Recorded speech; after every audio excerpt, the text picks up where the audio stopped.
हिमाचल में निकाय चुनाव होने वाले हैं और इस चुनाव को अगले साल 2027 में होने वाले विधानसभा चुनावों के सेमीफाइनल के तौर पर देखा जा रहा है।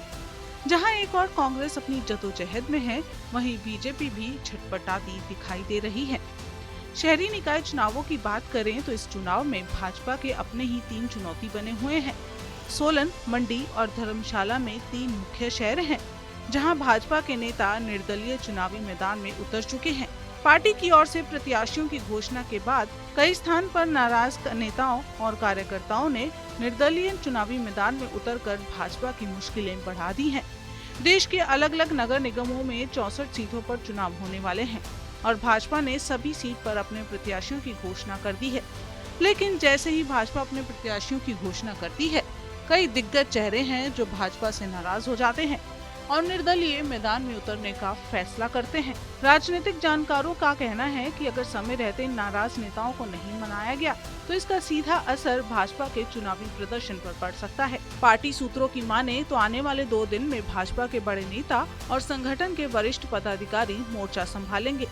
नाराज नेताओं और कार्यकर्ताओं को मनाने का प्रयास फिलहाल जारी है। पार्टी अब डैमेज कंट्रोल की रणनीति पर तेजी से काम कर रही है। विपक्षी दल भी भाजपा की इस अंदरूनी खींचतान पर नजर बनाए हैं। कांग्रेस और अन्य दलों की उम्मीद है कि भाजपा में जारी असंतोष का लाभ उन्हें चुनाव में मिल सकता है। ऐसे में आने वाले दिनों में भाजपा के लिए बागियों को मनाना एक बड़ी चुनौती बन सकता है और इसका सीधा असर विधानसभा चुनावों में देखने को मिलेगा। ओवरऑल सिचुएशन की बात करें तो हिमाचल प्रदेश में वर्तमान राजनीतिक माहौल और ग्रास रूट की स्थिति काफी जटिल और बदलाव के दौर से गुजर रही है। एक और भाजपा ने लोकसभा चुनावों में अपनी पकड़ मजबूत रखी है, तो वहीं दूसरी ओर कांग्रेस अपनी सरकार बचाने और विधानसभा उपचुनावों में जमीनी पकड़ साबित करने में सफल रही है। बीजेपी में दल बदल कर आए नेताओं को तवज्जो देने से पुराने और निष्ठावान कार्यकर्ताओं में नाराजगी का माहौल है, जिसका असर इन चुनावों में देखने को मिल सकता है। कांग्रेस के लिए इस समय बड़ी चुनौती प्रदेश में बढ़ता कर्ज और राजकोषीय घाटा है, जिससे वेतन और विकास कार्यों में देरी हो रही है। बेरोजगारी और बुनियादी ढांचे की कमी जैसे मुद्दों पर युवाओं में नाराजगी है।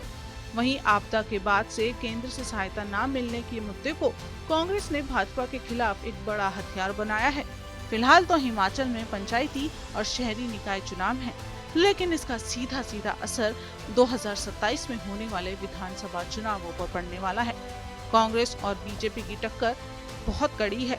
अब देखना होगा कौन जीतता है और कौन हारता है। 2027 का चुनाव किसके पलड़े में जाता है।